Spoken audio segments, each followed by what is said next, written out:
ऐसे क्लास छोड़ेंगे तो कैसे इकोनॉमी समझ में आएगा?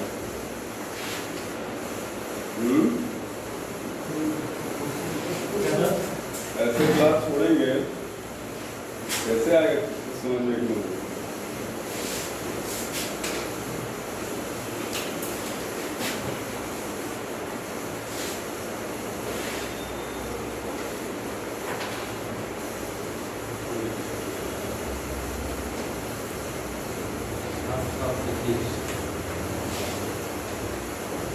गणित है क्या?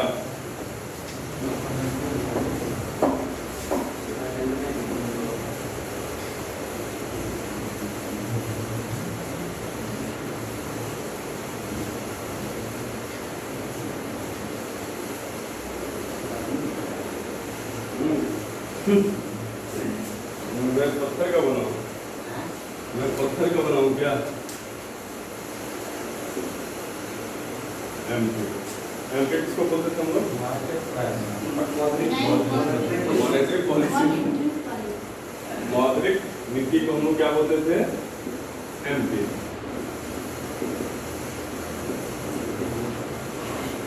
और ये किस लिए था?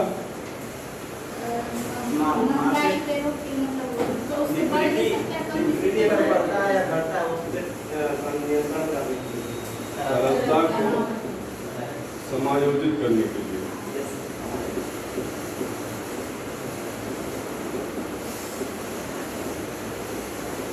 ये क्यों तरलता को समायोजित किया जाता है? क्या जरूरत पड़ती है?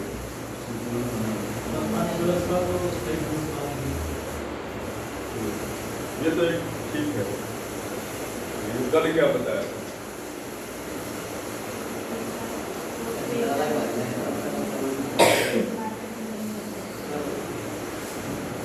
कहाँ नाम? इनका ऑफिस में जरूर बता। सर मार्केट का पैसा महंगाई बढ़ न जाए और तो जो मन रहा है सो तरलता को समायोजित करने के लिए। अब तरलता को समायोजित क्यों करना पड़ेगा? क्योंकि अगर तरलता को समायोजित नहीं करेंगे तो एक चिड़िया है जिसका नाम है इन्फ्लेशन, वो क्या कर देगा? अर्थव्यवस्था को नुकसान पहुंचा सकता है। कैसे नुकसान पहुंचा सकता है? मार्केट से, बाजार से क्रेता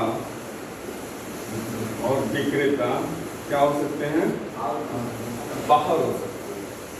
ठीक है, इसलिए इन्फ्लेशन को मेजर किया जाता है 2 ± 4% के बीच में रखा जाता है, जिसको क्या कहा जाता है? सस्टेनेबल स्वस्थ परास। किसका? मुद्रा स्फीति का। क्लियर हो गया? 2 + 10 क्या? 2 + 10 2 + 4 है। 4 हाँ, 2 से 6%। इसको माइनस 2% और हाँ 2% और 6%। इसलिए हम लोग क्या करते हैं? तरलता को समायोजित करते हैं। कैसे करते हैं? तो मौद्रिक नीति बनाकर। मौद्रिक नीति कौन बनाता है? आरबीआई। कब बनाता है? हर 2 महीने पे। ये हर 2 महीना फिक्स नहीं होता है, ये इकोनॉमी के हिसाब से हम लोग क्या करते हैं? इसको घटाते बढ़ाते। जो शुरुआत में जो पहले था 6 महीने पे होता था, मतलब साल में 2 बार। अब क्या होता है? साल में 6 बार होता है। अब 6 बार करने की जरूरत क्यों पड़े? तेजी से मार्केट में पैसा आ जाता है। हम लोग क्या हुए 1991 के बाद ओपन इकोनॉमी हो गए, और जब इकोनॉमी ओपन हो गई तो हमारे यहाँ दूर के भी लोग आते हैं, विदेशों से भी काम करने, और हम भी बाहर जाते हैं। तो पैसा तुरंत आता है और तुरंत क्या होता है? जाता है। उस हिसाब से हमें अपना मॉनेटरी पॉलिसी को क्या करना होता है? बनाना पड़ता है। और इसीलिए हम लोग क्या करते हैं? 2 दिन 2 महीने, इससे भी कम हो सकता है। ये सबसे कम आंकड़ा नहीं है। अगर बैंक को लगता है कि हर 15 दिन पे करना पड़ेगा तो 15 दिन पे करेगा। समझ गए? आप समझते हैं कि नहीं? कि क्या होगा अगर मॉनेटरी पॉलिसी को हार्ड कर दिया जाए, मतलब सारे रेट बढ़ा दिए जाए, तो सर मार्केट से पैसा कम हो जाएगा सर। क्या हो जाएगा? तरलता कम हो जाएगा सर। कैसे कम हो जाएगा? काहे सर फिर बैंक के पास पैसा कम रहेगा सर, तो मार्केट में कम रहेगा और क्या होगा जब मॉनेटरी पॉलिसी को हम लोग सॉफ्ट कर दें? तरलता बढ़ जाएगी सर। क्या हो जाएगा? तरलता बढ़ जाएगा। अच्छा, इस तरलता बढ़ने से क्या होगा? तरलता बढ़ेगा सर, बैलेंस कम गिर जाएगा सर, पैसा का सही है। उससे फिर क्या होगा? अगर ठीक आगे बढ़े। अब देखिए काम ये कैसे, जैसे हार्ड और सॉफ्ट का काम क्या है, कैसे करता है समझिए।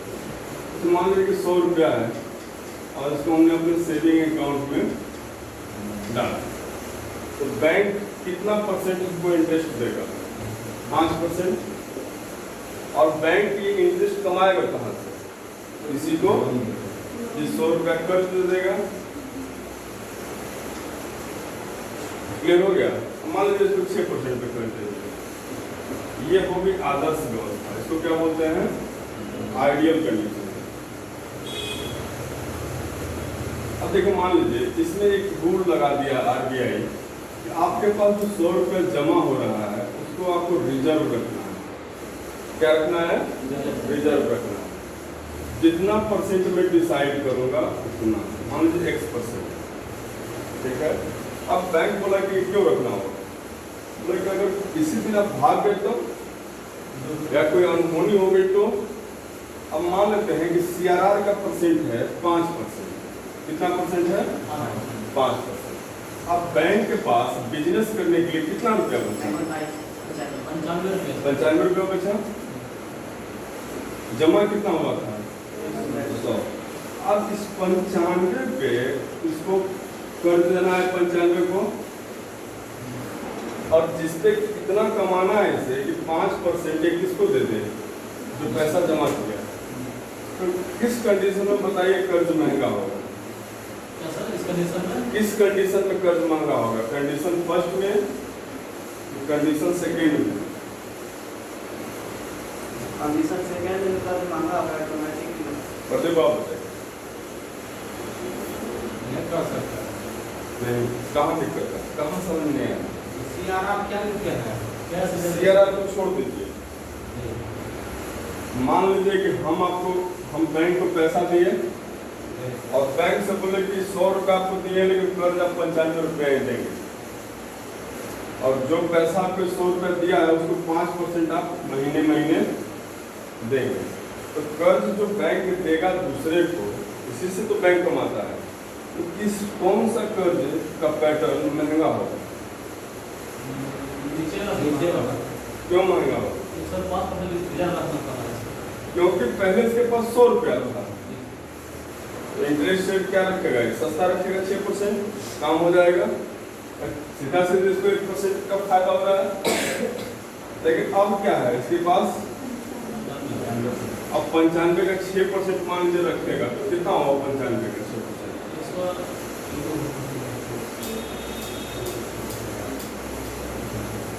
100 होगा सर। 100 उड़ जाएगा।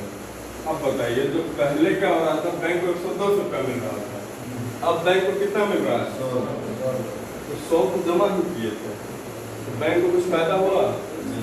इंटरेस्ट रेट को क्या करेगा? बढ़ाएगा। अब मान लीजिए 6 की जगह 8%। अब कितना परसेंट हुआ इसका? 110 बार कर देना चाहिए। 120। बैंक को फायदा हुआ, लेकिन कर्ज क्या हो गया? क्यों महंगा हुआ? क्योंकि मॉनेटरी पॉलिसी को हमने क्या कर दिया है? हार्ड कर दिया। क्लियर हुआ? अब इसका फायदा क्या होगा और नुकसान क्या होगा इकोनॉमी में? सोच कर बताइए आप। सर अगर मॉनेटरी पॉलिसी हाई कर दिया तो सर कोई फायदा होगा सर कि बैंक के पास कम पैसा रहेगा, मार्केट में कम पैसा जाएगा, इन्फ्लेशन कम होगा। लेकिन नुकसान क्या होगा हमारा कि GDP ग्रोथ हमारा कम जाएगा। क्यों? क्योंकि अगर पूंजी नहीं रहेगा तो उत्पादन नहीं होगा, और उत्पादन नहीं होगा तो हमारा GDP नहीं बढ़ेगा। अब बताइए अभी हमारा जीडीपी क्या चल रहा है? नीचे जा रहा है। नीचे जा रहा है। अब जो मॉनेटरी पॉलिसी आएगा आरबीआई का वो हार्ड होगा सॉफ्ट होगा? पिछले बार जो मॉनेटरी पॉलिसी आया था कोई रेट चेंज हुआ था उसमें? अब न्यूज़पेपर आप लोग पढ़ते होंगे तो ये सब बातें जानकारी होंगी। नहीं चेंज हुआ था। कोई चेंज नहीं हुआ था। इस बार भी कोई चेंज नहीं होगा। क्यों चेंज नहीं होगा? अच्छा सर, मॉनेटरी पॉलिसीज को भी सॉफ्ट करना चाहिए, तो आप बोले चेंज नहीं होगा, ऐसा कंडीशन होता है ना उसका। कंडीशन सर अभी जीडीपी हाई करना है, मार्केट के साथ चाहिए। लेकिन जीडीपी बहुत हाई कर देंगे, ऐसे थोड़ा ना होगा कि बस तरलता बढ़ा दी और जीडीपी हाई हो गया। एक दिन में नहीं होता है ना ये। पैसा बढ़ेगा सर तो प्रोडक्शन बढ़ेगा। आप सुनो पूरा न्यूज देखिए। जैसे निर्मला सीतारमण ने एमएसएमई के लिए कुछ घोषणा किया है 3-4 दिन पहले। जी सर, क्या है? कितना करोड़ का? ये कौन कुछ लगभग 8,000 करोड़ का। ये भी तो पैसा है। और इधर मॉनेटरी पॉलिसी भी हम डाउन कर देंगे। सोचिए कितना बढ़ेगा ऊपर। अभी बिहार में भी जीएसटी पे 10 लाख का लोन मिल रहा है। ये सब योजनाएं चल रही है ना, और ऊपर से बैंक भी क्या करते हैं, अपना डाउन करते हैं। तो फिर इन्फ्लेशन कितना हो जाएगा? हायर परसेंट पे चल जाएगा। इस परसेंट पे नहीं रह पाएगा 2+-4 पे।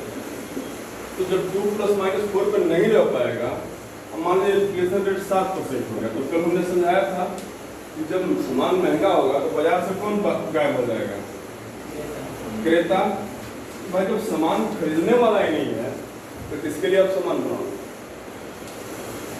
तो जब एक बार डाउन चला गया तो ऐसा नहीं है कि हम अगले तिमाही या अगले 6 महीने में हम इसको क्या कर लेंगे। अब वो ग्रेजुअली धीरे धीरे होगा। 6 महीने लग सकते हैं, 1 साल लग सकता है, इस तरीके से। देखिए इसमें थोड़ा सा और एडवांस लेवल है जो मतलब एडवांस जरूरतों पे काम आता है। मान लीजिए कि भारत का जो मॉनेटरी पॉलिसी है वो क्या है? डाउन। ठीक है। और यूएसए का जो मॉनेटरी पॉलिसी है वो क्या है? अप। कहाँ का शेयर मार्केट ऊपर जाएगा? शेयर मार्केट ये थोड़ा सा अपर हमारा तो यूएसए जाएगा। वैसे ऐसा बात प्रोडक्शन ज़्यादा होता है, शेयर मार्केट मॉनेटरी पॉलिसी जब मैंने हाई कर दिया तो प्रोडक्शन की बात ही कहाँ होती है? सर किस लिए हाई होगा ना? मॉनेटरी पॉलिसी हार्ड है यूएसए का, ठीक है, और इंडिया का क्या है? सॉफ्ट है। इसके शेयर मार्केट पे क्या इफेक्ट पड़ेगा? सर इसलिए वो ज़्यादा होगा। अच्छा ना यूएसए का, वहाँ पे शेयरों की संख्या कम हो जाएगी। राकेश झुंझुनू वाला हार्ड है सर, तो सब बाहर निकलेगा तो काम नहीं कर सकने वाला। ये सब करोड़ों का सुझाव दे रहा हूँ मैं आपको। 1-1 करोड़ का है। देखो भारत में मॉनेटरी पॉलिसी क्या है? डाउन है। इसका मतलब कर्ज क्या है? सस्ता। कर्ज क्या है? सस्ता। यूएसए का हार्ड है, इसका मतलब कर्ज क्या है? महंगा। जो यहाँ पे कर्ज देगा उसको महंगा इंटरेस्ट रेट मिलेगा, और यहाँ पे जो कर्ज देगा उसको क्या मिलेगा? सस्ता इंटरेस्ट रेट मिलेगा। तो यहाँ से कर्ज निकाल कर, पैसा निकाल कर लोग किस शेयर मार्केट में डाल देंगे? तो यूएसए का शेयर मार्केट क्या हो जाएगा? और भारत का क्या हो जाएगा? देखिए मॉनेटरी पॉलिसी आने वाला है। अभी मेरा लगभग समय कंपनी का बैलेंस शीट देखने में जा रहा है। दोनों कंडीशन देखना। अगर हाई हो जाए मॉनेटरी पॉलिसी तो किस में पैसा लगाना है, और लो चला जाए तो किस में पैसा लगाना है, ये सब चीजें हम समझेंगे। अब देखिए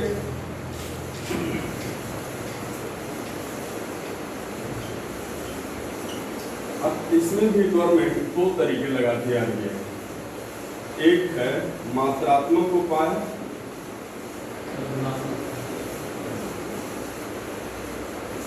और एक है गुणात्मक उपाय। लिख लीजिए।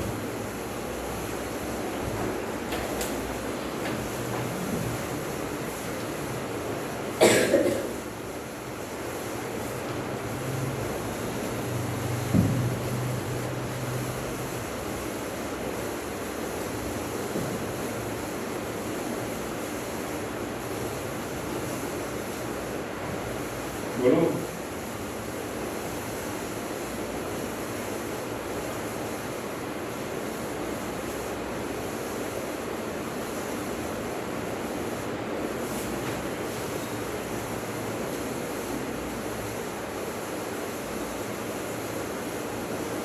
देखिए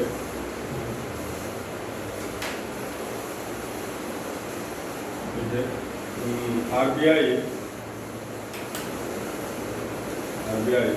मौद्रिक नीति को बनाती है जिसका उद्देश्य है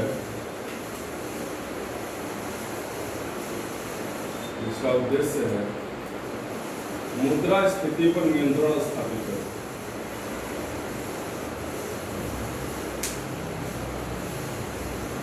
इसका उद्देश्य है मुद्रास्फीति पर नियंत्रण स्थापित करना।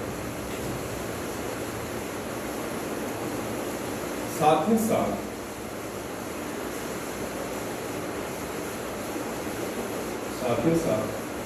बाजार में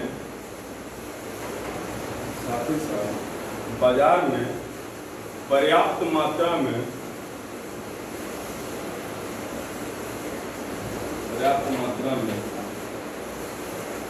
मुद्रा की आपूर्ति सुनिश्चित करना, जिससे साख संतुलन सुनिश्चित करना जिससे साख संतुलन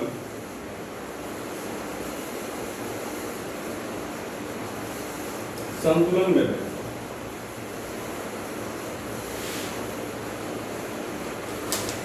उदार मौद्रिक नीति से फिर अगला लाइन पैराग्राफ चेक कर लीजिए। उदार मौद्रिक हो गया सर। हाँ, इसके बाद पैराग्राफ चेक करके लिखना है। उदार मौद्रिक नीति से ब्याज दर को कम किया जाता है। ब्याज दर को कम किया जाता है जिससे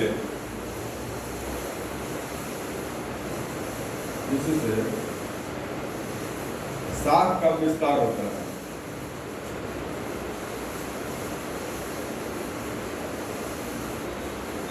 साथ ही साथ जिससे साख का विस्तार होता है। क्रेडिट साथ ही साथ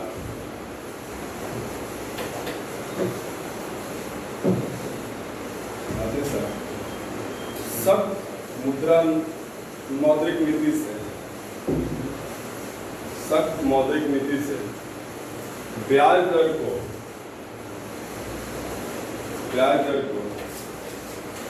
महंगा किया जाता है।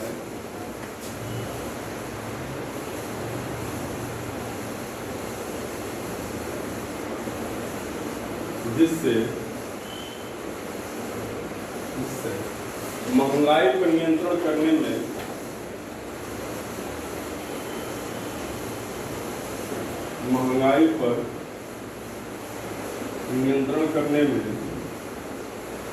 सहायता मिलती है।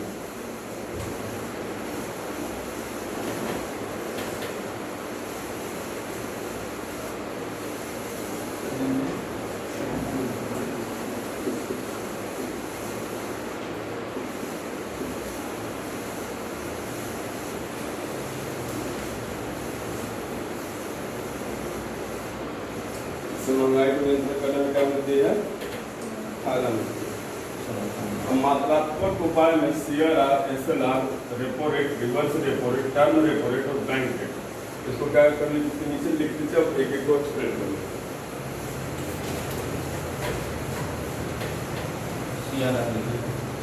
इसी तरह से लिख लीजिए, फिर एक को हम लोग करेंगे।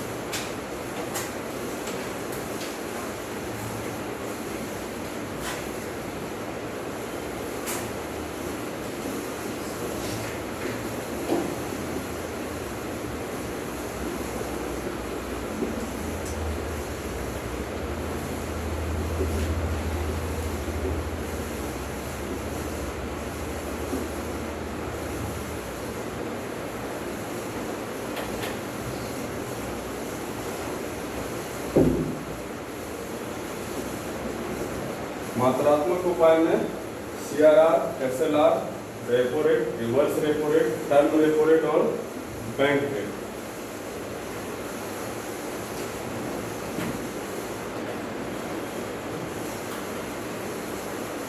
आपको की क्या लिखी है सर? इसमें विविधात्मक ब्याज दर और कर्ज का कोटा तय करना।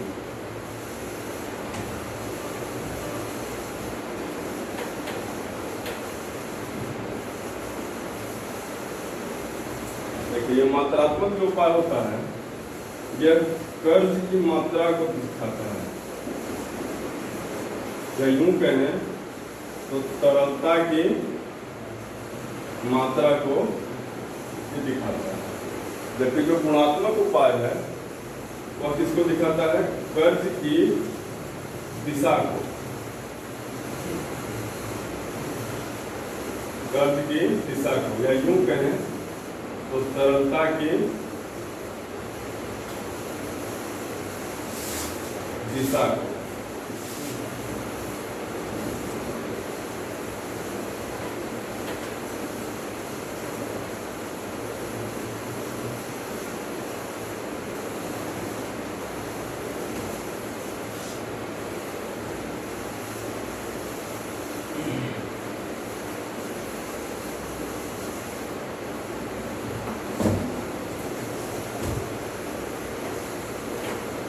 बारिश नहीं हो रही है। पूरा अकाउंट नहीं सेट कर। तो ये कर्ज का कोटा तय करना।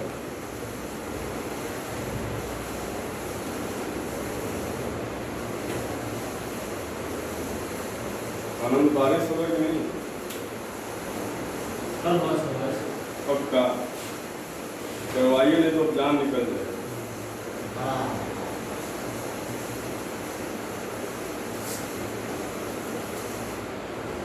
सर, कर्ज की दिशा समझ में आएगी। हो गया ये।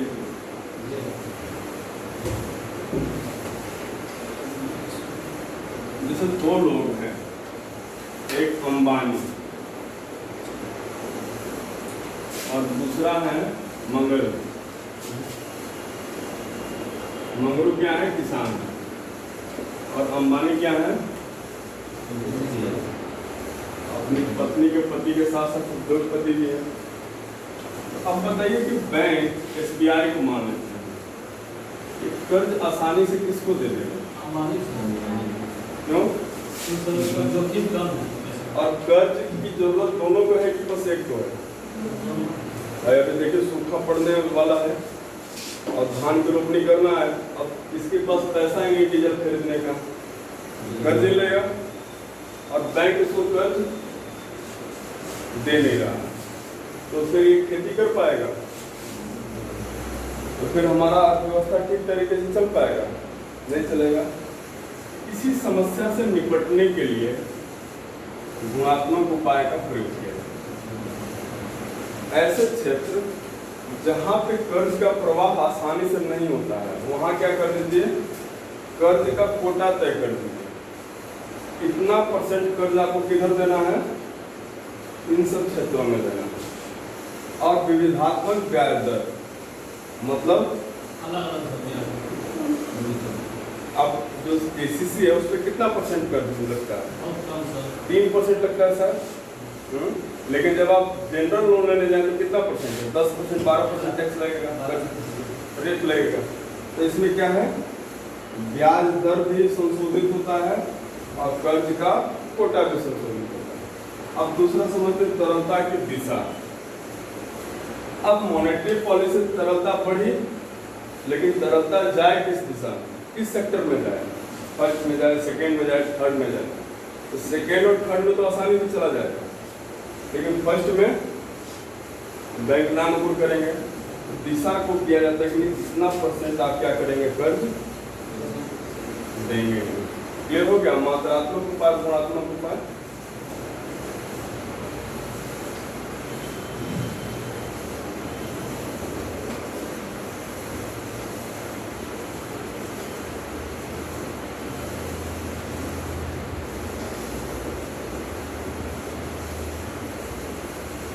मैं तो मानता हूं ना कि दो चीजें भारत के शिक्षा व्यवस्था में एकदम होनी चाहिए, एक क्वालिटी और एक इकोनॉमी। जब तक आपको पॉलिटिकल अवेयरनेस नहीं है, जब तक हम अपने अधिकारों को नहीं जानेंगे, मूल अधिकार का मतलब ही नहीं है, भाई हमको पता ही नहीं कि मुझे क्या क्या मिला और उसके लिए हम क्या क्या कर सकते हैं। और दूसरा, जब तक आपको इकोनॉमिक अवेयरनेस नहीं है या इकोनॉमिक फ्रीडम नहीं, आप बस कमाएंगे और कमाएंगे, आप अपने पैसे को नहीं बढ़ा सकते। लेकिन इसमें दोनों लोगों की गलती है। हम कभी शिक्षा में बात नहीं करते हैं कि भाई हमारी शिक्षा कैसे होनी चाहिए, और गवर्नमेंट की भी गलती है, वो चाहती है कि इनको शिक्षा देकर क्या फायदा है। किसी के पास किसी को एम्पावर करना है तो आप क्या करेंगे? जैसे मान लीजिए आप एसडीएम बन गए और आपको महिला आयोग का अध्यक्ष बना दिया, जनरली तो बनते नहीं है पुरुष लोग, लेकिन मान लीजिए आपको बना दिया गया और आपको टारगेट दिया गया है कि आप ऐसी पॉलिसी बनाइए कि 5 साल में महिलाओं की स्थिति में सुधार हो जाए। आप क्या करेंगे? कम समय दिया गया, आप क्या करेंगे उनको एम्पावर करने के लिए? शिक्षा में महिलाओं का योगदान, शिक्षा 5 साल में तो होगा, मतलब 5 साल हमने समय दिया है और ये कम कर देता 4 साल। बिहार में ग्रेजुएशन नहीं पूरा होता है 4 साल में, आप शिक्षा कैसे बढ़ाते? तो महिला सभी क्षेत्रों से उसका योगदान बढ़ाएंगे, जैसे उसका कोटा फीस का कितना परसेंटेज मिलना चाहिए, आरक्षण देना पड़ेगा। आरक्षण हर क्यों चले जाते? जागरूकता अभियान चलाएंगे। आरक्षण तो एकदम नाम ही मत लीजिए, न उसके पक्ष में न उसके। ये और भगवान दो भारत में ऐसा मुद्दा है जिससे कि न तो कोई फायदा है आपको और न तो उससे कोई नुकसान है।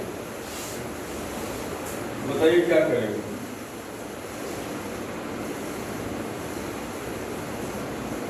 कुछ नहीं कर रहा हूं, उनको क्या दे दीजिए, बस पैसा दे दीजिए। भाई पर शोषण होता क्यों है? मान लीजिए कि हमारी घर की बहन है और उसको क्या करना है? कॉलेज जाना है, तो पैसा किससे मांगेंगे? पिताजी से मांगेंगे। और पिताजी क्या बोलेंगे?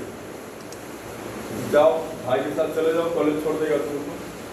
तो जो उसको सहेलियों से बात करना है या फिर वो जब घूमेगी तो देखेगी ना कि हाँ दुनिया मार्केट कैसे चल रहा है, आइडियाज आएंगे उसको, जैसे 4 लोगों से बात करने से, वो तो उसका खत्म हो गया। उसको केवल और केवल क्या मिला? किताब का ज्ञान मिला, व्यवहारिक नॉलेज तो उसको नहीं मिल पाया ना। और व्यवहारिक नॉलेज नहीं मिला तो उसका क्या होगा? शोषण होना ही। भाई एक कैद से निकलकर दूसरे कैद में वो क्या हो जाएगा? चली जाएगी। लेकिन उसको क्या दे दिया हमने? तो सबसे पहला काम क्या करेंगे?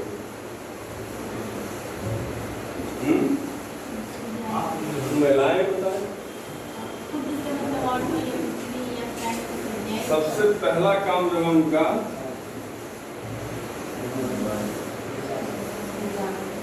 एक आएगा। और इसका फायदा क्या है? अब आईटी का जमाना है, सोशल मीडिया का, उन नई नई चीजों को देखेंगे, देश में क्या चल रहा है और महिलाएं क्या कर। जैसे मान लीजिए उन्होंने देख लिया ये जो पीटी उषा के बारे में, भाई पीटी उषा ऐसे हुई है जिन्होंने बड़ा अच्छा नाम कमाया दौड़ के, और देख रहे कि हम भी दौड़ सकते हैं, तो एफर्ट लगाए कि नहीं दौड़ने का। या ईरा सिंघल जो दिव्यांग थी और आईएएस उन्होंने क्लियर किया, उसके भी मन में आएगा कि नहीं मैं भी कर सकती हूँ, तो फिर वो क्या करेगी? एफर्ट लगाएगी। और पैसा है ही, जरूरत आ गई कि कहाँ पे? ऐसे गुरुकुल ज्ञान से करूँगा भाई। तो पैसा क्या करता है? आपको एम्पावर करता है। Money max money. और बोला जाता है कि पैसा होता है जिसके पास उसका दिमाग बहुत काम के करता है। इसलिए किसी को भी आपको एम्पावर करना है तो उसको क्या दे दीजिए? पैसा। जैसे पहले के जमाने में क्या था कि लोअर क्लास में शोषण होता था। क्यों होता था? क्योंकि उनकी डिपेंडेंसी किस पे थी? जमींदारों पे। अब इस डिपेंडेंसी को किसने हटा दिया? बीपीएल कार्ड में। तो जो डिपेंडेंसी खत्म हुई उनका शोषण रुक गया कि नहीं रुक गया? तो आप किसी को भी एम्पावर करना तो क्या करिए, लेकिन अब इसके बाद रोल किसका आता है? शिक्षा। शिक्षा आपको क्या करती है? तो 4 साल हिस्सा कैसे होगा? नहीं, पैसा देने के बाद बोल दे रहे कि 4 साल में एम्पावर हो जाएगी। और जान गए ना कि मुझे आईएएस बनना है, तो जानकारी ही तो जागरूकता है। अभी सर इसका ग्रेजुएशन भी नहीं हुआ 4 साल में। जो ग्रेजुएशन काट भाई दिया है। जानकारी ही क्या होता है? जागरूकता होता है। जी सर। इससे पहले देखिए कि पहले क्या होता था कि जो पीपल और पुलिस, नागरिक और पुलिस का जो रिलेशन था कैसा था? विरोधाभासी रिलेशन था। पुलिस नागरिक के लिए दुश्मन मानी जाती थी और नागरिक पुलिस के लिए, दोनों कोई कोऑपरेट नहीं करता था। लेकिन आज क्या हो, सिनेरियो चेंज हो गया कि नहीं हो गया? अब आज क्या है कि पुलिस भी पहले समझाती है आप ऐसा नहीं करें, और नागरिक भी पुलिस से अपनी बात को क्या करता है, बताता है कि हमारे पास ये कंडीशन था इसलिए हमसे ये गलती हुई। और पहले क्या था, पुलिस का मतलब है कि एक डंडा लिया रहेगा और सीधा क्या करेगा हमको। तो जब आपका समय आप हमको मार दिए और अकेले में आप मिल गए तो भेड़ा मारकर हम भी भाग जाएंगे। तो क्या होता है कि जैसे जैसे आप शिक्षित हो जाते जाते हैं, वो जागरूकता का लेवल क्या होता है, बढ़ने लगता है। और शिक्षित आप कैसे, जागरूकता पहले तो आए कहाँ से, पैसे से आ गई, तो ये चीजें हमें मिल सकती हैं। अब कैसे मिलेंगी? शिक्षा से मिलेंगी। अब सवाल उठता है कि शिक्षा का मतलब क्या होता है? बस बीपीएससी क्लियर कर लेना है? कोई भी सर मुसीबत को आसानी से सुलझा। जितना उल्टा उल्टा शब्द बोलोगे उतना फंसोगे। अब बताओ ज्ञान किसे कहते हैं? ज्ञान सर, ज्ञान मतलब सर बुद्धि। बुद्धि किसे कहते हैं? कोई भी काम कर मतलब अपना दिमाग से आसानी से कर सके, सोच समझ के। दिमाग में ऐसी कौन सी संरचना होती है? विवेक। तो बताइए विवेक क्या होता है? देखिए, सब खिला शिक्षा का जो है सेंसेस से कॉन्शियस में पहुंच जाता है। हमारे पास कितनी ज्ञानेंद्रियां? 5। और एक और छठवीं होती है जिसको कॉन्शियस बोला जाता है। आ जाइए, उसको क्या बोला जाता है? कॉन्शियस बोला जाता है। कि हमें पता हो कि क्या सही है हमारे लिए और क्या हमारे लिए गलत, इसी को तो बुद्धि करते हैं। और ये बुद्धि किससे जागृत होगी? शिक्षा से। शिक्षा का मतलब ये नहीं होता है कि बस बीपीएससी में रैंक फर्स्ट लानी। जो फर्स्ट रैंक लाते हैं वो भी तो सुसाइड कर लेते हैं। बहुत न्यूज आप लोग सुनते होंगे कि आईएएस है, टॉपर रहा है, और वो क्या कर लिया? क्योंकि उसके पास शिक्षा था, वो कॉन्शियस नहीं था जिससे वो अपने बर्डन को क्या कर पाए, झेल पाए। वो बस एक क्या था, मशीन। इधर ज्यादा बहक के मॉनेटरी पॉलिसी था।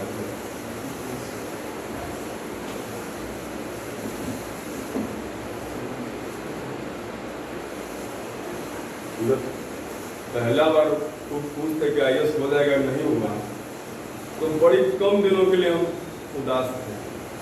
मतलब रिजल्ट शाम में आता है मेंस का, और रात भर या 12 बजे अगले दोपहर तक उदास थे। उसके बाद फिर जागृत हो गए। नहीं हुआ इस बार तो क्या हो जाएगा, नहीं होगा जिंदगी भर तो क्या हो जाएगा, मर जाऊंगा खाए बिना। प्राचीन भारत में आईएएस था? नहीं था ना, लोग नहीं जीते थे, अच्छा जिंदगी जीते थे। ये तो अंग्रेज है तब ना बना आईएएस। मध्यकालीन भारत में आईएएस था? नहीं था। लेकिन मध्यकालीन भारत में भी लोग राजा बनते थे। शेरशाह क्या था? एक आम जमींदार था, और वो किसको हरा दिया?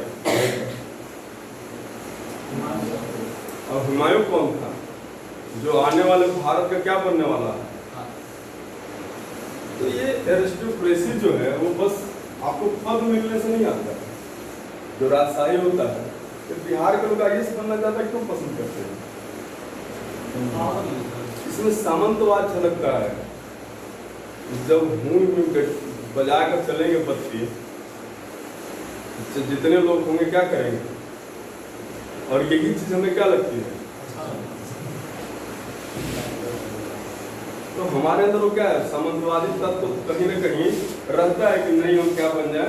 पैसा बहुत थोड़ा ना मिलता है इसमें, जो एक्चुअल मनी है वो बहुत थोड़ा ना मिलता है। मिलने को तो कितना मिल जाए वो कोई ठीक नहीं है, लेकिन एक्चुअल मनी बहुत सुखदायक का बहुत नहीं है। लेकिन क्या है, पावर। वो पावर बस पद मिलने से नहीं होता है, आप कभी भी उसमें क्रिएट कर सकते हो उस पावर को। अगर IAS DM साहब आ जाए, उनको मॉनेटरी पॉलिसी कभी समझ में ना आया, वो मान लीजिए, ऐसा तो होगा नहीं, और मैं अगर बता रहा हूँ उनको समझ में आ जाएगा, तो कहाँ बैठेंगे? हिम्मत है कि यहाँ आकर बैठ जाए? वो कहाँ बैठेंगे? तो ये पावर तो रिस्ट्रिक्ट देता है, और किसी भी तरीके से आपके पास आ सकते हैं। आपको शिक्षा लेना है तो गुरु से नीचे नहीं, भले न गुरु का झंडू ला लो, लेकिन आपको कहाँ रहना पड़ेगा? नीचे ही रहना पड़ेगा। अब पहला हम समझते हैं रेपो रेट को। नहीं, पहला कौन सा लिखा है हमने? CRR। इसका जो फुल फॉर्म है कैश रिजर्व रेशियो, नगद आरक्षित अनुपात।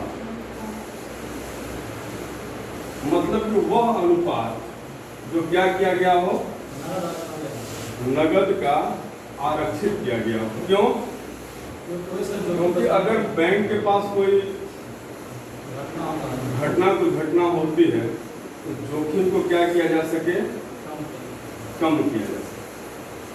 साथ ही साथ यह एक क्या है, उपकरण है मॉनेटरी पॉलिसी का, जिससे कि RBI बैंकों पर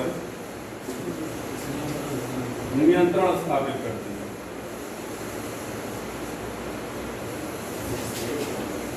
तो CRR का दो मतलब है, एक तो जोखिम कम कर देगा, और दूसरा क्या है, RBI जो रेगुलेटर है बैंक का, तो किसी न किसी तरीके से नियंत्रण रखेगा। ये नहीं तो लिख लीजिए CRR हेडिंग डाल के।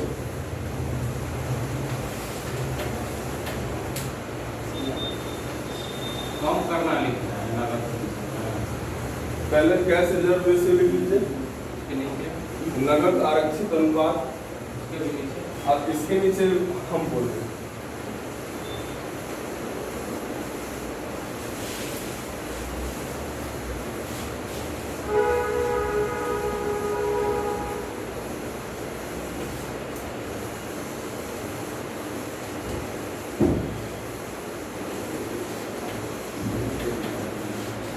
लिखिए CRR के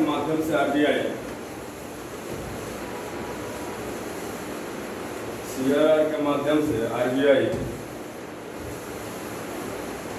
बैंकों के जोखिम को कम करता है।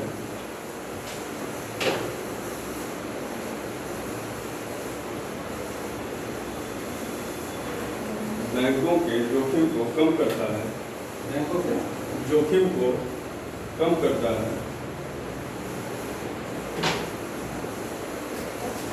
तथा मॉनेटरी पॉलिसी के, मौद्रिक नीति के उपकरण के रूप में भी इस्तेमाल करता है।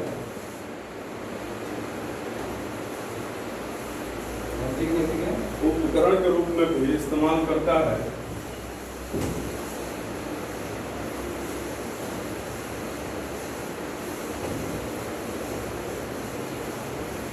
जिससे कि बाजार को सुचारू रूप से चलाया जा सके।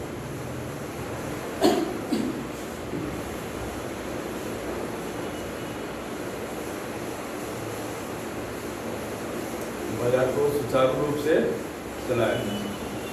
अब ये तो हम लोग समझ लिए हैं कि कैसे क्या होता है, अब कैसे ये चलाता है इसको समझिए।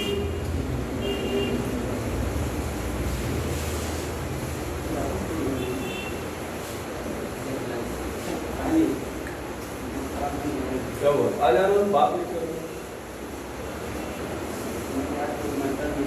मैटर नहीं है। जैसे मान लीजिए बैंक में कितना पैसा जमा हुआ, अब बैंक को CRR कितना रखना है? 5%। अच्छा 10 अगले बात करते हैं। छोटा थोड़ा गरीब की तरफ सोचा नहीं। आप देखिए 100 रुपये से ज़्यादा के ज्ञापन में नहीं लेते, इससे ज़्यादा औकात ही नहीं है तो कहाँ ले जाए 100 करोड़ 200 करोड़। अब बैंक के पास कितना बिजनेस करने के लिए पैसा बचा? 95 रुपया। अब गवर्नमेंट ने क्या किया दिया इन्हें कि CRR को पैसा बढ़ाकर कितना कर दिया? 10%। अब बैंक के पास बिजनेस करने के लिए कितना पैसा बचा? कर्ज किस कंडीशन में महंगा होगा? इस कंडीशन में कर्ज क्या हो जाएगा? महंगा। बस इतना ही समझ कर छोड़ देते। अब एक सवाल अपने दिमाग में रखिएगा कि जब बैंक का कर्ज महंगा हो जाएगा, बैंक का कोई पैसा रखेगा नहीं, तो बैंक उस पैसे का अचार डालेगा, क्या करेगा? सवाल उठता है ना। अब इसका जवाब एक तरफ की बात आ जाएगा। अब हेडिंग डाल लीजिए SLR।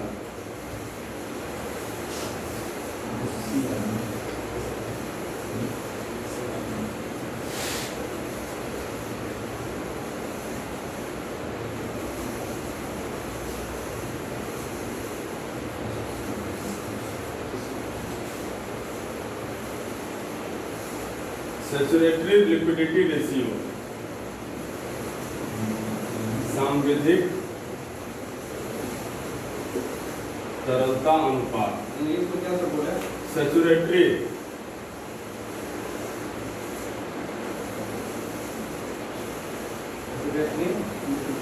लिक्विडिटी रेशियो, सांविधिक तरलता अनुपात। सांविधिक तरलता यहाँ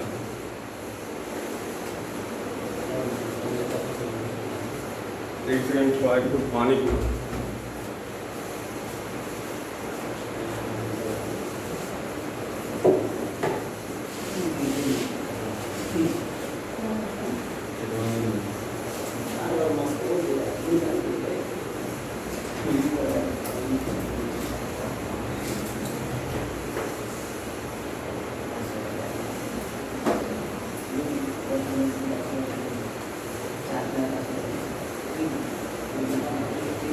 अभी सांविधिक तरलता क्या है, इसको हम लोग क्या करते हैं समझ सकते हैं।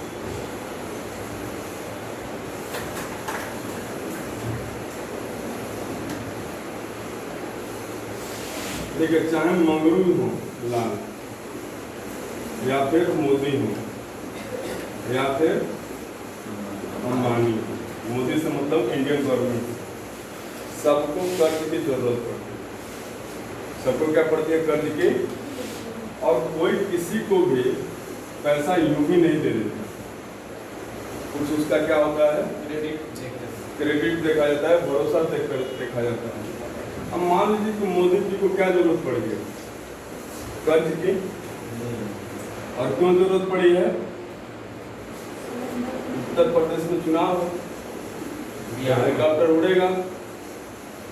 हाँ, एक चीज देखिए, बिहार से आता है और बिहार में देखिए पॉलिटिकल जो एस्टेब्लिशमेंट है वो चेंज हो रहा है। किसके वजह से? मांझी बस बोलने वाले हैं उनसे, चिराग पासवान। और आज का न्यूज आप पढ़ेंगे, आज एक न्यूज आया है कि कैबिनेट में विस्तार हो। किसके कैबिनेट में? नीतीश के। और संभावना बढ़ रही है कि जो पारस जी हैं, पशुपतिनाथ पारस, उनको कहाँ जगह दिया जाए? या उन मंत्री मंडल में। अब चिराग बोल रहे हैं कि हम इसके लिए कोर्ट जाएंगे, बनने नहीं देंगे। तो झगड़ा है, और कैसा झगड़ा है? पारिवारिक की राजनीतिक, दोनों झगड़ा है। अब इसमें किसकी भूमिका आ जाती है? अनुसूची 10, क्या है अनुसूची 10? बदल कानून। दल बदल कानून। और दूसरा क्या आ जाता है? राज्य पाल। और थोड़ा बहुत हिस्सा किसका आ जाता है? Election commission of India. इन तीनों एस्पेक्ट को आपको क्या करना है? देखना है, ठीक है, कि दल बदल कानून क्या कहता है, राज्यपाल की इसमें क्या भूमिका है, और इलेक्शन कमीशन ऑफ इंडिया की इसमें क्या भूमिका। जैसे क्या है कि बीपीएससी में कभी टॉपर वगैरह का आप लोग पढ़ेंगे तो लोग बोलते हैं कि हम लोग बड़ा सिलेक्टेड पढ़ते हैं, तो क्या उनको रात में सपना आता है नहीं आज यही पढ़ दो यही आएगा? कैसे वो क्या करते हैं? तो उनका तो सबसे इम्पोर्टेंट होता है, जो महत्वपूर्ण होता है उसको पढ़ा जाता है। किसी तरह से छांटा जाता है सिलेबस को, एक बार पूरा पढ़ दीजिए और फिर न्यूज के हिसाब से उसको क्या करिए, छांटिए। भाई अब कुछ घटना हुआ है इस तरह से और ये जुड़ा है किससे करेंगे? अनुसूची 10 से जुड़ा हुआ है। अब इसके बारे में पढ़ लीजिए कि इसको किसने इंट्रोड्यूस किया था, राजीव गांधी ने। इसका नियम क्या कहता है, ये कहता है। और जो कोई पॉलिटिकल इस तरह का है, आप किसकी भूमिका में आ जाए, जज की भूमिका में आ जाए या वकील की भूमिका में आ जाए, या तो अपने समर्थन में तर्क दीजिए और या तो इसके विपक्ष में तर्क दीजिए। अब मान लीजिए मेंस में क्वेश्चन पूछ दिया, इसी करंट को जोड़ दो, तो जो आप डिस्कस किए रहेंगे वो काम आएगा कि नहीं वहाँ? तो जो लोग बोला जाता है कि ग्रुप डिस्कशन करिए, तो दिल्ली वाला ग्रुप डिस्कशन नहीं, पता है उन्हें दिल्ली वाला ग्रुप डिस्कशन कैसे होता है? वो ऐसे होता है कि 5 ग्रुप बनता है जिसमें 2-3 तरह के प्राणी होते हैं।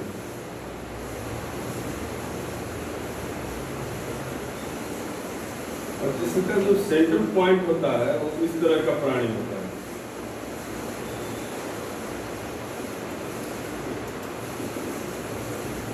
ठीक है, केंद्र में नाभिक और इलेक्ट्रॉन क्या करते रहते हैं, बाहर बाह्य कक्ष में। और सबका क्या होता है कि हम नाभिक की तरफ, और इसी क्रम में क्या होता है कि सब नाभिक का सेवा करने में लगे रहते हैं। हाँ, नाभिक उदासीन है। नाभिक किस कंडीशन में नाभिक उदासीन रहता है? क्योंकि नाभिक को बस एक चीज दिखता है और इनको 2 चीजें दिखती है, 2 आंखें हैं। और इससे भी पहले क्या, नाभिक। और इनका भी ठीक होता है भाई, आईएएस बनने के बाद भी क्या मिलेगा, नाभिक भी मिलेगा, उससे पहले कोशिश कर लेते हैं। देखिए अब देखिए होता क्या है कि ये कोई है नाश्ता का प्रबंध कर दिया, कोई चाय का प्रबंध कर दिया, कोई मोबाइल का रिचार्ज का प्रबंध कर दिया, और कोई क्या किया, घर तक छोड़ रहा है। अब एक महिला को इतनी चीजें जब मिलेगी, सुरक्षा मिल गया, नाश्ता, चाय, रिचार्ज, कभी कभी खाना भी, अब इसको आईएएस बनने से कोई रोक सकता है?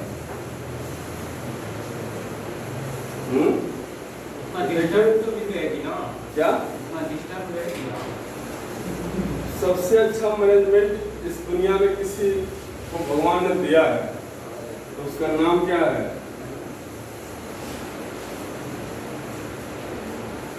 जब रामचंद्र जी जैसे ज्ञानी पुरुष सीता के कहने पर भेज दिया गया, पागल से भी अगर बोलेंगे कि जाओ सोना का मेरे घर में पकड़ कर लाओ, जाएगा बोला बुर्बक बना रहा हूँ। लेकिन पत्नी प्रेम चले गए। अब लक्ष्मण जी फिर भी समझा कर गए थे कि मैया बाहर नहीं निकलना, इससे निकलोगे तो क्या हो जाएगा, मामला गड़बड़ हो सकता है। लेकिन कहाँ मानने वाले, और फिर क्या घटना घटती है,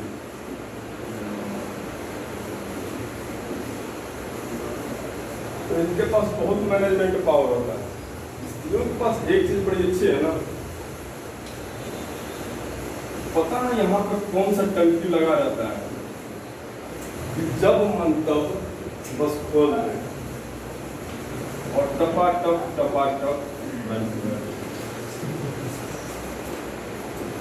बस अब ये क्या बन गई IAS, लेकिन एक्चुअली में ग्रुप डिस्कशन कैसा होता है, इस तरीके से होता है। भाई ये मैटर है और इस पे क्या मत, फिर ये आइडियल किसी कंडीशन में नहीं हो पाता है, और हम तो कभी इस सब पे भरोसा ही नहीं, क्योंकि आदमी कुछ भी मूवमेंट से जाए, है तो बिहारी ही ना, है तो इंसान ही, बोल बतिया तो लेगा ही, तो क्लास में कोई चुप नहीं बैठता है, यहाँ से होगा, लेकिन करना आपको इसी तरीके से। जो पॉलिटिकल कुछ डिस्टर्बेंस हुआ है उसमें क्या है, किसकी किसकी भूमिका बन रही है, और जो बन रही है तो फिर इससे क्या होगा। अब जब ये पढ़ेंगे तो अब इसी से हम किसको रिलेट कर लेंगे, इकोनॉमी को रिलेट करेंगे कि जब राजनीतिक स्थिरता नहीं है तो क्या इन्वेस्टर हमारे पास आएंगे, नहीं आएंगे।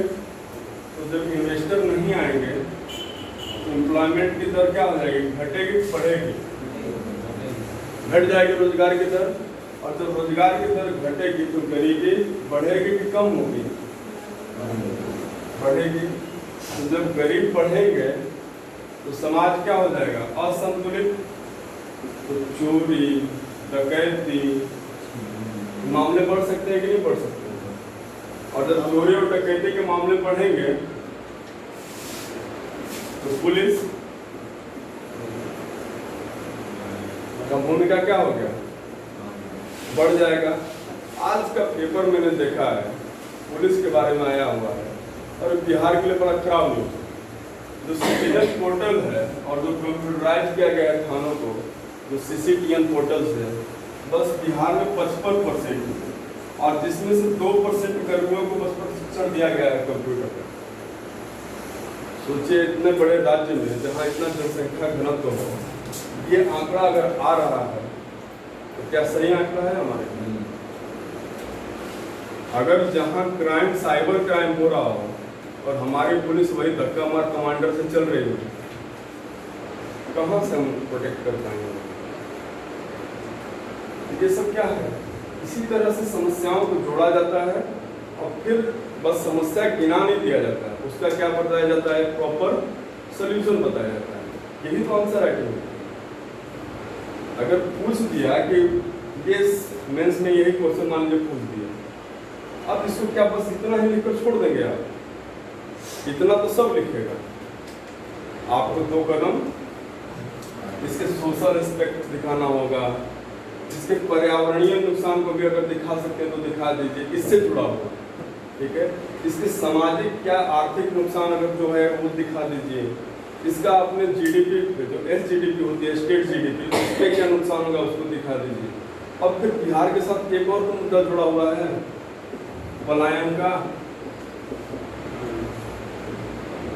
जुड़ा है कि नहीं जुड़ा है?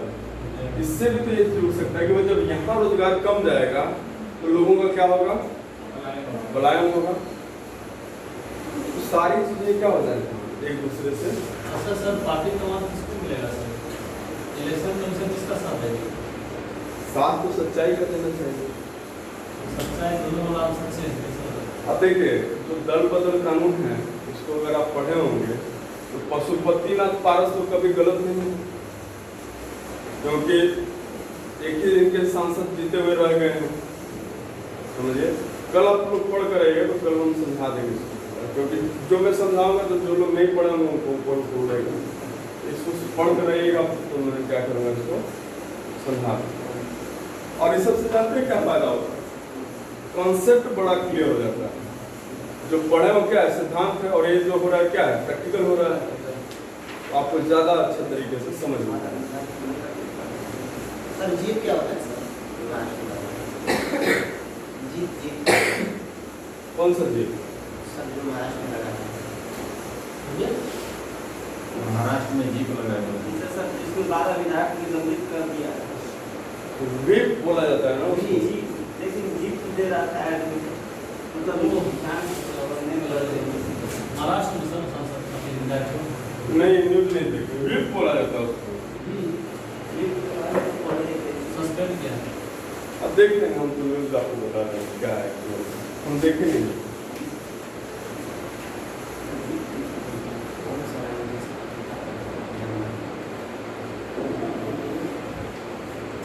एक्चुअली अभी मोबाइल खोलता हूँ तो भोजपुरी का अश्लीलता ही देखता हूँ। अभी सबसे तगड़ा वही चल रहा है और मुझे भोजपुरी से बड़ा जुड़ाव है, मतलब इतना जुड़ाव है कि मैं अपने दिन का 4 घंटे भोजपुरी के लिए दे सकता हूँ।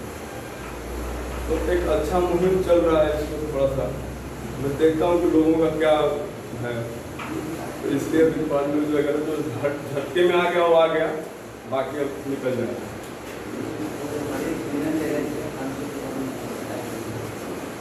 और लेकिन मेरा तो मानना है कि हर इंसान के अंदर 2 चीज़ें डेवलप करनी चाहिए। पहला, सिनेमा देखने की आदत, जितना आप देख सकते हैं उतना देखें, लेकिन हीरो को हीरो मत मानिए, वो क्या है, एक्टर को एक्टर रहने दीजिए। और दूसरा, अगर पॉसिबल है तो किताब पढ़िए, किताब मतलब जो उपन्यास वगैरह आते हैं, सबसे क्या होता है कि आपका माइंड जो होता है जागृत होता है।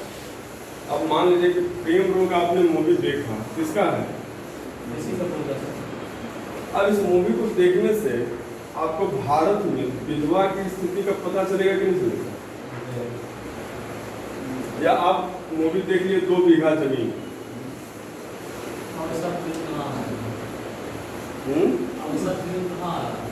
आ नहीं रहा है। इस फिल्म क्या है, साहित्य है ना, और साहित्य क्या होता है, समाज का दर्पण होता है।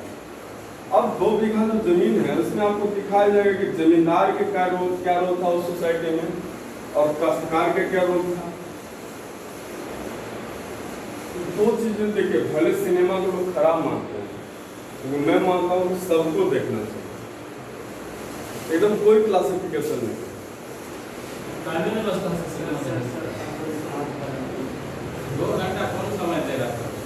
सर अभी जैसे आप बोले कि समाज का दर्पण, साहित्य समाज का दर्पण है, कैसे बताइए? यही तो बताया। अच्छा, मिथुन का जितना फिल्म आप देखेंगे उसका 3 चीज जरूर होगा। बहन के साथ रेप, घर का जलाया जाना, और उसके बाद मिथुन क्या बन जाएगा, डांडा बन जाएगा। ये 3 घटना तो होना ही होना है। हाँ, तो क्या ये समाज का दर्पण नहीं? ऐसा नहीं होता है। बेल्टर आता है और क्या करने लगता है, उनकी झोपड़ी को खत्म करने लगता है। ये क्या समाज का दर्पण नहीं है? हमारे समाज में नहीं होता है। इससे फायदा हमें क्या मिलेगा? आपका माइंड जागृत होगा, उस नजरिए से नहीं देखें। बचपन में बड़ी देख रहे थे, अभी भी देखते हैं। बचपन की चीजें देखिए अलग होती है। उस समय मूवी देखना आपका मनोरंजन था। ऐसा फिल्म देखे जिसमें मार पीट।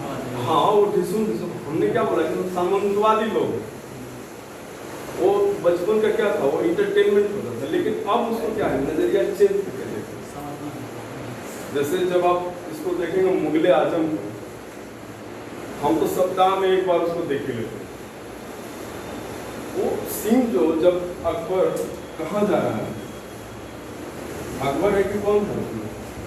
अकबर कहाँ जा रहा है? चिश्ती के पास, सूफी संत के पास, नंगे पांव जा रहा है शहंशाह। क्या मांगने?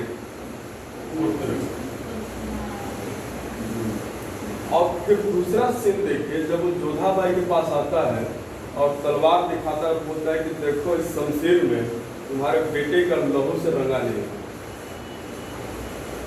2 सीन है ना। सोचिए इस सीन को कि राजा यहाँ जब जा रहा है उस संत के पास, किस चीज के लिए जा रहा है, क्या बनकर जा रहा है? राजा बनकर जा रहा है कि आम इंसान बनकर जा रहा है? और जब अपने पुत्र से लड़ने जा रहा है, जब उसका पुत्र विद्रोही हो रहा है, तो राजा की भूमिका में जा रहा है कि आम इंसान की भूमिका में? इसी बात को तो मैं बोलता हूँ कि राजा क्या होता है, वही होता है जिसमें राजा का गुण होता है। अच्छा सर, आपका कहाँ तक मानना है कि कोई किसी से पुत्र मांगा तो पुत्र मिल गए, तो कहाँ तक सच है? नहीं, ये सच नहीं है, ये मैं नहीं मानता। ठीक है, मैं धर्म पे भरोसा रखता हूँ, लेकिन धर्म का जो अंधा पार्ट है, जिसको कर्म कांड बोलता हूँ, उस पर मुझे भरोसा नहीं है। क्योंकि मैं बोलूँ कि ईश्वर को नहीं मानता हूँ, इसका मतलब क्या है? ईश्वर है जिसको मैं नहीं मानता हूँ।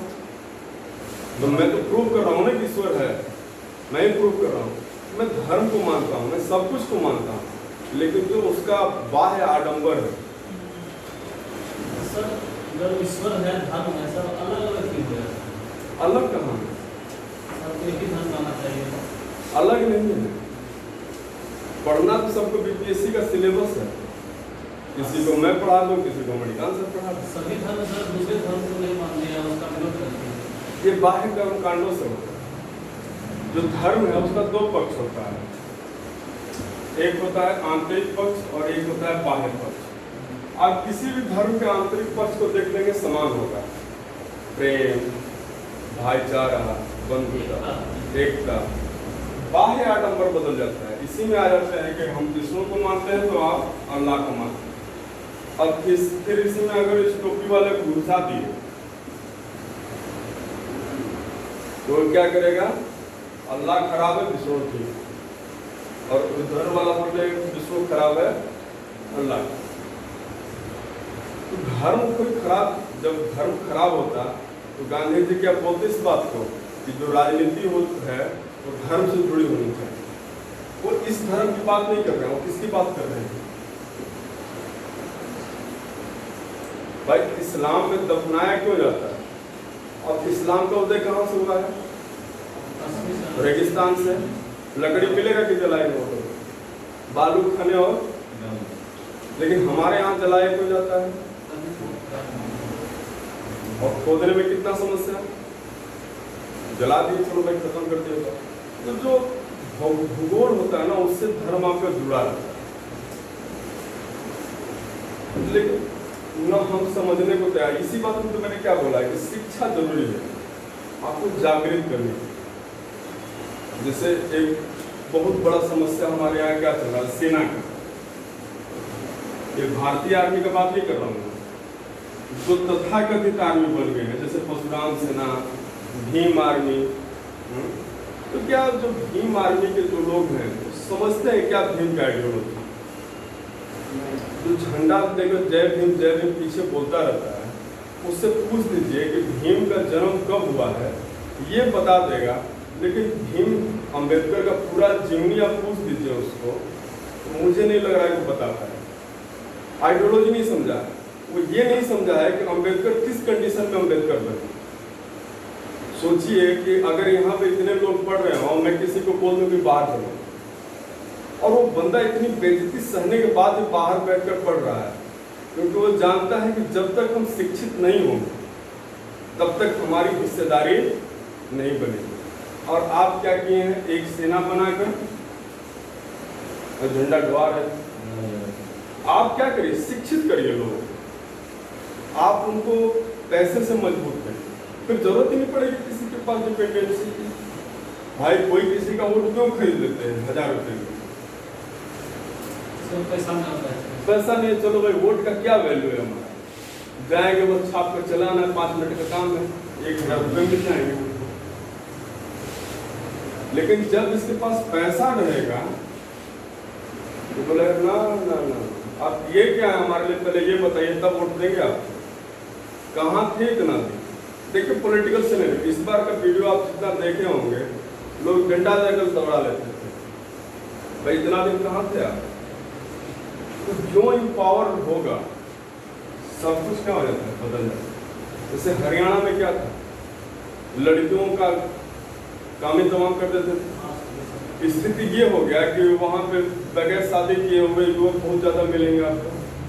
लेकिन जब शिक्षा आया उसमें, आप देखिए एसएससी में उनसे ज़्यादा रिजल्ट कोई नहीं देता है।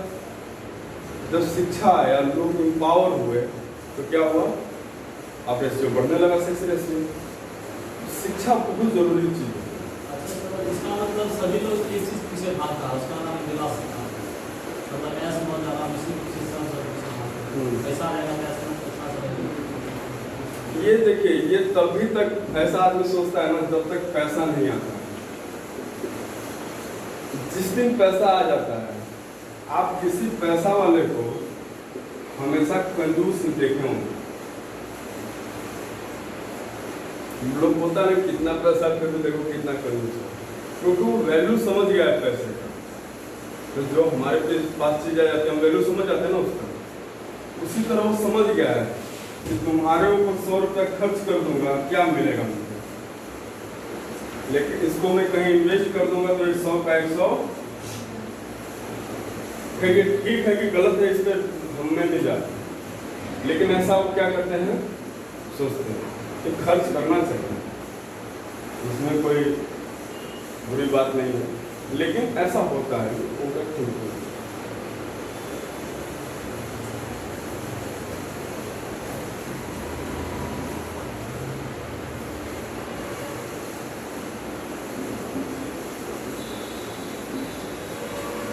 अब एसएलआर को समझते हैं। कर्ज सब ले लिया, अब मोदी जी को कर्ज लेना है और मोदी जी हमसे आकर बोल दीजिए कि 100 रुपया दे दीजिए, हम देंगे उनको, लेकिन क्या गारंटी है कि आप लौटाएंगे? आप तो 5 साल में बदल जाएंगे, हमारा पैसा कौन देगा? इसके लिए गवर्नमेंट 2-3 चीजें लाती है, जिसका नाम है बॉन्ड, फिर उसका नाम है ट्रेजरी बिल। अभी 2 पे ही समझ सकते। ये क्या होता है, एक कागज का टुकड़ा होता है और जिस पे लिखा क्या रहता है 100 रुपया। अब इसका प्रकार और इसका मैकेनिज्म नहीं समझते, तो लोग क्या करते हैं, सिंपल इसका बस एक साधारण सा समझते हैं। अब मोदी जी क्या किए, हमको दे दिए कागज का टुकड़ा और हमसे क्या ले लिए 100 रुपया। अब हम खुश हैं और बोल दिए कि हम आपको 5 साल के लिए दे रहे हैं। जब आप इसको लेकर आएंगे हमारे पास, हम आपको कितना पैसा देंगे? 150 रुपये देंगे। 100 रुपया 50 रुपये इसका क्या देंगे आपको? इंटरेस्ट देंगे। हमको फायदा ठीक लगा सौदा, बोले ठीक है हम आपको 100 रुपये देंगे। लेकिन बस मुमकिन कर दिया जाए तो क्या ये देंगे? कोई देगा इसको? जब तक फोर्स न किया जाए, फोर्स करना पड़ेगा। इसके लिए मैकेनिज्म बनाया गया एसएलआर। अब इन सब को क्या बोलते हैं? सांविधिक तरलता बोलते हैं। क्या बोलते हैं? सांविधिक तरलता बोलते हैं। और बैंक क्या करते हैं? इसको खरीदते हैं और इसका अनुपात अपने पास क्या करते हैं? सुरक्षित रखते हैं। इसमें सर विदेशी मुद्रा इसका है, विदेशी नहीं। मुद्रा सोना सोना आएगा, अभी लिखवाएंगे क्या क्या इसमें, ठीक है? ये समझ में आएगा। बैंक खरीदते हैं और इसका क्या करते हैं? अनुपात में। सीआरआर में क्या रखना था? बस कैश में रखना। दोनों में अंतर क्या है? इसमें बॉन्ड और ट्रेजरी बिल के वगैरह में रखना है और इसमें क्या रखना है? कैश में। सब कैश जो है सीआर अपने पास रखता है, आगे पास नहीं, अब वो आरबीआई का। अब लिख लेते हैं, सीआरआर हेडिंग डाल लीजिए, हो गया एसएलआर। ऐसा लिखवा देते हैं। लिखवाया नहीं है? एसएलआर हो गया। सीआरआर लिखवा दिया? एसएलआर क्या लिखा है मैंने उसमें? वही सर बैंक जो भी कम करता एसएलआर है के माध्यम से आरबीआई बैंक को जोखिम को कम करता है तथा आप आगे थोड़ा सा लिख इसमें और थोड़ा सा आगे लिखना है, ठीक है? कि आरबीआई अधिनियम 1934 के अनुसार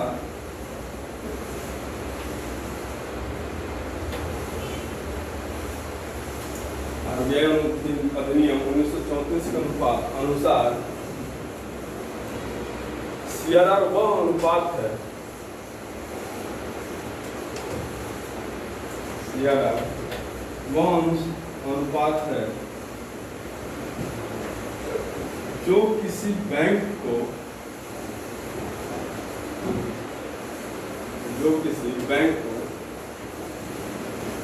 अपनी कुल जमा का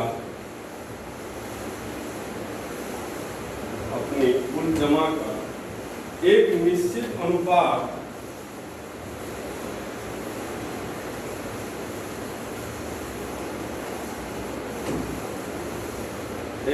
अनुपात आरबीआई के पास जमा रखना होता है।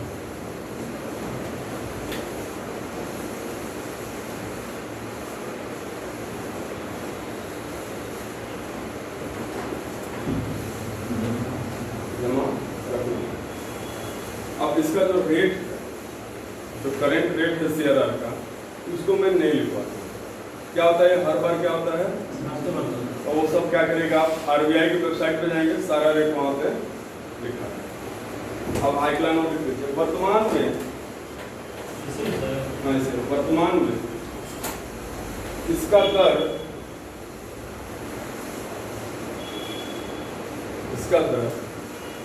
0 से 15% के बीच में रहता है।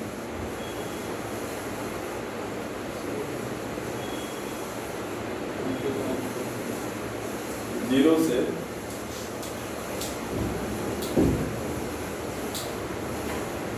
जो 2006-7 से पहले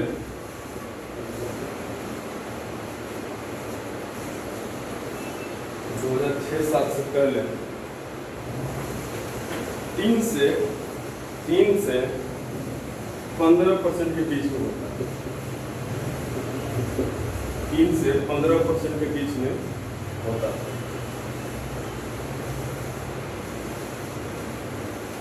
मतलब 2006 से 7 से पहले क्या होता था? मिनिमम कितना तक जा सकता है और मैक्सिमम कितना? लेकिन अब क्या है? 0 तक भी जा सकता है। हाईएस्ट कितना जाएगा? 15,000। इसका मतलब क्या है? गवर्नमेंट अब लिक्विडिटी को मार्केट में कंट्रोल अच्छे तरीके से करने की स्थिति में तब तो इसको 0% पे किया। ठीक है, आगे हेडिंग डाल दीजिए ऐसे ला। एक सेकंड एक क्वेश्चन लिख लीजिए। बताओ ना। CRR डायरेक्टली इन्वेस्टमेंट क्रेडिट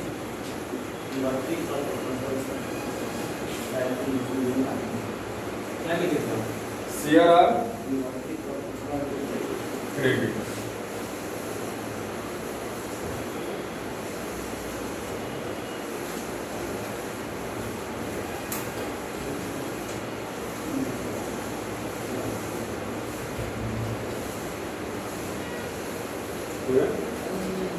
ये समझ में आया प्रदीप आपको? नहीं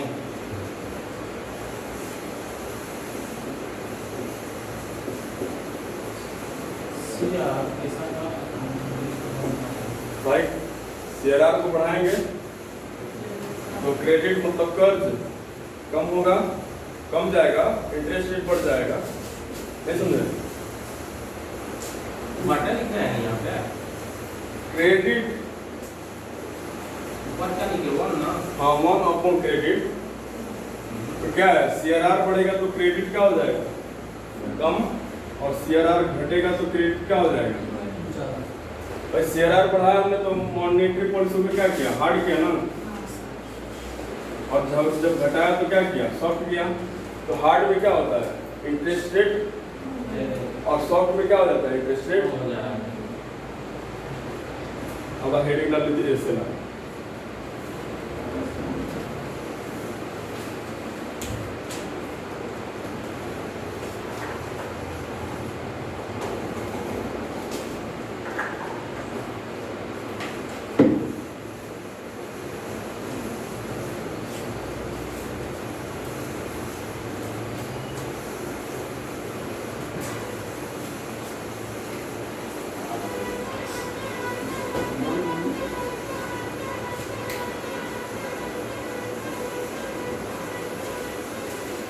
हो गया? इसमें समझा दिया हूं उसको। लिखिए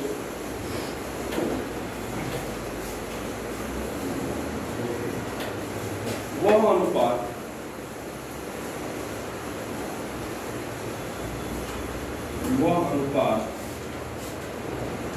जो प्रत्येक बैंक को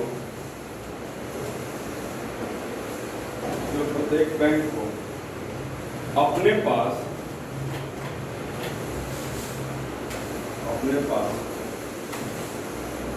सोना या सरकारी प्रतिभूति के रूप में रखना होता है।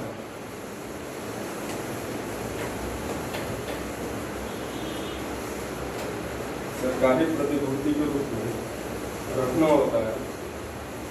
सांविधिक तरलता अनुपात कहलाता है।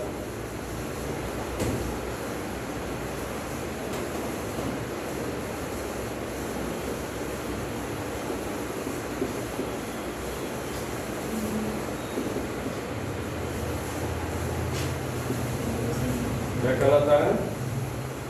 सांविधिक तरलता अनुपात कहलाता है। इसका भी इक्वेशन बना लेते हैं।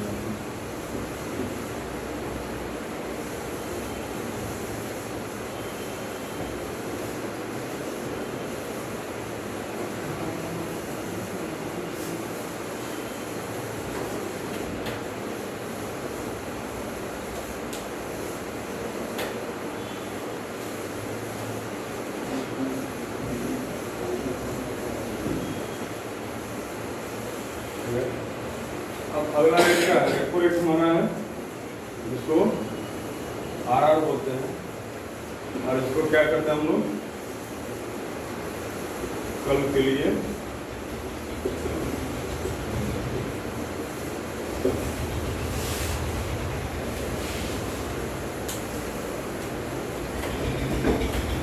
बंद कर देते हैं।